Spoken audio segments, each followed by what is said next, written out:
Good afternoon, everyone. Uh, Thank you so much, Monit, for inviting me for this conference. Now, as you can see, the topic I have been given is long-haul trucking patterns and what has been the national experience. However, considering that our primary focus in this conference is how uh, LNG OEMs as well as fleet operators are a key focus area. So my first part will be focused on the trucking patterns, wherein the second part I will probably try to take you through why this is important and a few other trends.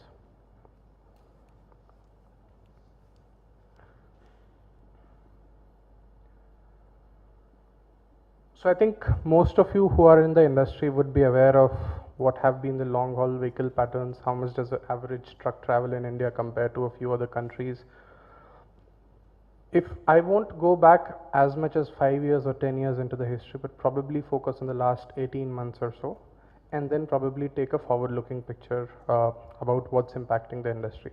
So I think the major change which has happened in the last 18 months or so, which has a long structural impact on the entire industry, is the GST. So GST is expected to have a lot of impacts on the long haul transportation industry. The first and the foremost is that with the removal of checkposts, you would see the average truck time which is spent waiting at the checkpoints coming down significantly.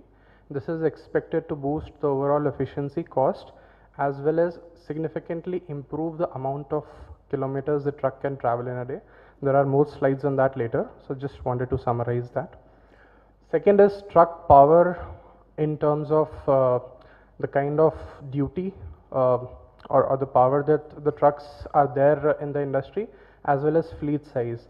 Now again, when we go to the LNG section, I think this will have a wide impact, but just for everybody's explanation, with GST you will see that the entire logistics sector is being reshaped. So instead of having depots or warehouses in each state because of the CST and stock transfer requirements, now the shift is towards more consolidated regional large size warehouses, which we typically call the hub and spoke models. So depending upon which industry are you a part of, this transition is already under the way. But what we see is that instead of smaller warehouses, shorter warehouses in each state and each depot, the trend in the industry will move out to larger warehouses, regional hubs supplying to spokes all over the country, and development of logistics parks as well. This is underway, some through government efforts and a lot through private industry efforts as well. How does it impact the long haul truck industry? First of all, with larger regional sizes, we will see that people are more and more looking towards full truckload heavy duty vehicles to travel long distances in order to optimize costs, because the constraints of indirect taxes, CST and stock transfers are not there. More importantly, with the inefficiencies in the system gone, we will see that there will be newer players who will be entering into the markets, and some of them will be actually looking at achieving scale. So these are big players, both who have a legacy logistics sector experience, as well as we are seeing other industry players also looking at this sector very attractively. Now this will lead to more and more larger fleet sizes. The next point is advanced telematics. I think this has been a trend for quite some time now. If you look at the fleet across India, I would say everybody will probably have, or almost a majority will have, some level of basic telematics installed. However, more and more we are seeing applications or requirements by the industry where they are looking at advanced telematics. The objective is to accurately predict routes, better timing, as well as collect data in order to apply techniques such as predictive analytics in order to improve efficiencies and reduce costs. Another more important and the more recent development is the emergence of business models. Now this is something which is following from whatever is happening across the world. We have in fact a lot of homegrown startups such as Revigo, Blackbuck, Truckwale, etc., who are coming up with new and previously non-existent business models. So something what we call as a service business model. So trucking as a service or Uber for trucks. This is under this is leading to a lot of transitions in the industry. And finally, something which is a bit of a forward-looking trend, I would say, which I have marked on purpose in a different colors, which is, will the powertrains changed and will the connected electronic vehicles set in? Now, if you look at global trends, I think this is one of the most important subjects being talked about. But as far as Indian industry is concerned, and if you keep your horizon to, let's say, 2025, we don't, as PWC, we don't expect it to have a very substantial impact on the patterns in the sector. The only dent it could probably make in the sector is in terms of semi-assisted trucking technologies, as far as long-haul transportation is concerned. In the next few slides, I'll elaborate on how the transition to GST has happened, and then we'll move on to the LNG criteria. So this is a result of a study which Ministry of Road Transport and Highway did in July 2017. Now the chart that you see is a case of Chennai-Kolkata route where a typical truck travels 1660 kilometers, and it took almost 50 to 65 hours. This was an average timing based on the study. Now if you look at the waterfall, you'll see that almost 10 to 15 hours were spent waiting at the checkpost, which was pre-GST. That's almost 20% of the time. Now this essentially means that almost 20% of the time is left idling or in unproductive activity, which could have actually been spent in the first part of the waterfall, which is runtime. However, post GST, as per government statistics, this time has come out to almost less by 20%.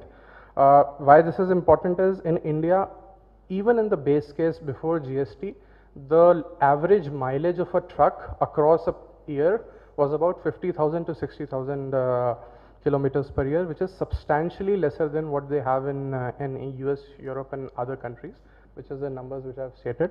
Now with this 20% travel time, it is expected that it will have a direct impact on the LNG mileage every year. Again, more granular description of the same point. If you look at the map of India, this heat map depicts the average time taken at interstate borders for top 15 states by freight movement. Now if you look at the eastern part, it's an absolute nightmare. So for example, 2 hours, 2.5 hours, West Bengal, Bihar, Jharkhand and even Orissa. Now that is the time which is lost, but more importantly for our purpose, that is the kind of distance that you could have achieved, or proportional distance which you could have achieved during the year. With GST, many of these requirements such as octroi, documentation requirements, etc. have been done away with. 22 states, plus more than 22 states have actually removed the checkposts, which essentially is leading to a better impact on the overall efficiency of the sector and the time which is spent in interstate borders going through the checkpoints. This is ultimately what it boils down to and what is important for our purpose. As per government stats, pre GST, on an average, a fast truck moved about 225 kilometers per annum. Post GST, and these are July 2017 estimations, the distance that an average truck moved increased to approximately 300 kilometers. That's a huge difference. That's almost 33% increase in the daily mileage. However, if you look at the more recent numbers, and we have spoken to a few logistics players ourselves, we believe that the number which is actually achieved depending upon the route, your patterns, your business trends, etc., is anywhere between 75 to 150 kilometers. So it could be as low as 75 kilometers, but probably go up to 150 kilometers depending upon the state and the route that you are looking at. The final impact, again, I quickly touched upon this, but as GST is implemented, there is an ongoing and expected consolidation of warehouses. So more hub and spoke model will emerge, which in turn will have a positive impact on the length or the mileage that a truck travels every year. And companies are now basing their sourcing and manufacturing decisions on supply chain optimization and not always indirect tax optimization. So previously, if you looked at how the logistics were planned or how the sourcing and manufacturing decisions was planned, the indirect taxes which set into motion as you moved from one state to another, had a major impact on logistics design. But now with GST, the focus is rightly on supply chain planning rather than indirect tax planning, so to say. Now all this is going to have an impact on the journey length patterns as well as the amount of distance a truck travels in a day. Now why is this important for us? So the transition here is from the pattern in long haul trucking industry to why this is important in a LNG conclave. Now this is a illustrative chart which shows that across different mileages and differentials of oil price, which is essentially diesel price, which is the competitive fuel for LNG, how does the payback period vary, and therefore in which segments is LNG competitive. Now I'll take 30 seconds to probably explain this chart to you. The 4 lines that you see, they are essentially for a truck, heavy duty truck, which is running 40,000 miles per year, which is the gray line, 60,000 miles per year, 100,000 miles per year, and 150,000 miles per year. The x-axis represents the price differential which is expected for a particular time frame between the price of diesel and the price of LNG, of course. And on y-axis you have the payback time for a fleet operator for owning one truck. Now what you will see is that depending upon how you expect the price differential between LNG and diesel to evolve, there is a particular mileage range which is very viable or profitable for you. For example, in this case, the initial diesel versus LNG trucking distance was around $65,000 to $73,000, and the expected price range of diesel versus LNG price differential was $0.5 to $2.5. So in this range, all the trucking journeys which are in that square area are the most focus area. So this is one sample graph for one territory for one particular period of time across a few mileage ranges. This same graph can be replicated for India, this can be replicated for any other country for different time frame. But the essential idea is that if you analyze all the segments, LNG as a fuel will be more viable as you go along the mileage curve, as well as heavy duty segment is something which is a more attractive segment as far as LNG trucking is concerned. Taking on from the same point, since we are here, we are talking about fleet operators, we are talking about OEMs, and more importantly, we have a lot of LNG suppliers in the panel as well as in the audience as well. What determines that LNG will be taken up in the long distance heavy duty trucking segments? What are the various factors? So here we have analyzed 2 sensitivities. The charts that you see, again I'll take a few seconds explaining this chart. The charts that you see are a distribution of percentage of market across by mileage in heavy duty long distance trucking segment. So for example, if you look at the green chart on the left, the 0 to 20% range is occupied by by trucks which almost run 180,000 miles per year. And similarly for medium duty trucks, it's 0 to 140 for approximately 0 to 5% for the year. Now here there are 2 sensitivities. First is that in case infrastructure is available, so we assume an infrastructure unconstrained environment, and the second sensitivity is when we assume an infrastructure constrained environment.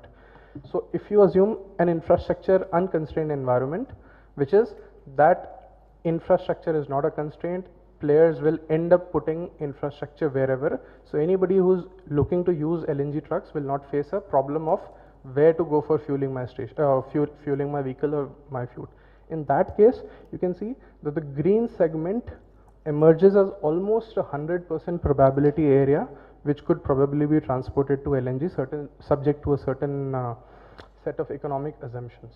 However, if you apply the infrastructure filter, which is the numbers on the bottom, then you see the numbers drop slightly, but broadly the trend remains same, that long distance heavy duty vehicles is the most attractive segment as far as LNG transportation is concerned. Uh, so far, finally, I've not touched upon how this is important for, or where is the perspective of people who are actually going to buy the trucks and get it filled up by the Petronets and the Gales and the Indian oil corporations of the world. So we are talking about fleet operators who happen to be the more, probably the focus area of this conference as well. Now, as anybody who is an OEM or who's looking to fuel these vehicles, there are a few questions that you should be asking for. We keep asking these questions whenever we meet fleet operators. But as anybody who's looking for a strategy in this market, these are some key questions which I'll take you through. So first question is about awareness or knowledge levels. Amongst the 100% of fleet operator populations, how much is actually aware that there is a more important question is if in the entire universal set of all fleet operators across India, what is the percentage in your experience? I'm talking about the OEMs and I'm talking about the fuel suppliers in India. What percentage of these fleet operators are actually aware about an animal called LNG truck, which exists in the market, which is probably viable as an economic option in certain cases? I think you guys are better placed to answer this question, but what's a key takeaway for us is that in case we want to penetrate this market, awareness or spreading of knowledge and hand-holding is going to be a key factor which everybody should be looking at. The second question is more about the state of maturity or the curve or the point in the adoption curve at which we are as far as LNG vehicles are concerned. So this is a sample that we did in some country. I've masked the numbers and figures, of course. But if you ask players, again I'm talking about this 100% set of fleet operators here. The chairman of Fleet Transport Operators Association was here a few hours back, so probably he would have been able to answer this question. But if you ask them, which of these best describes your interest in LNG as a fuel option? Is it your next option? So the next truck or the next series of trucks which you buy, are you going to probably consider LNG as an option? You may not consider buying a greenfield or a new build, but can you consider probably retrofitting it as a dual fuel option or as a biofuel option depending upon technical feasibility? Will you wait for sufficient amount of fueling infrastructure to be spread across in either the vicinity of your facility or on your trade routes before you actually take the plunge and buy the first truck? I think as far as long distance trucking is concerned, in a lot of cases this will emerge as a similar pattern in case of India as well. So if you ask 100% of the people, a lot of people will actually end up raising their hands or probably marking this as an option. And finally, if diesel is unavailable, which does not seem to be a possibility now unless NGT wants to have a different say on things. And again, a set of 10 questions I'll quickly take you by, but I believe these are all more important. If you ask again this 100% set of people, what will make you switch to LNG? There are a different set of questions that you can ask. Will it be lower cost compared to diesel? You see it marked as green because that emerged as the most important factor in this survey. I believe a similar pattern will be there in India as well if you were to survey all truck fleet operators. Better for the environment, taking importance as we see more and more NGT norms. There was a presentation on BS6 before that which might reduce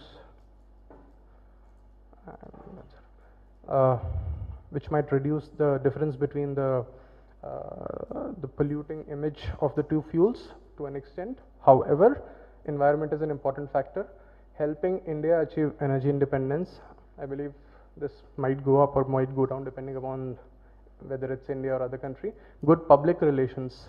This is a very important factor as far as certain companies in Europe as well as US are concerned. And better fuel economy. Again, as you see, this shoots up right up to a very important factor. More importantly, if you look at the right side, what factors will actually prevent you from adopting LNG? So the number one, again, the factor which again emerges is LNG stations not readily available. So what can we read from this slide and previous slide? What we can read is you have somebody or the gentleman on the panel as well as the other oil companies in the audience will have to take an initiative, will have to identify corridors and will have to put up stations.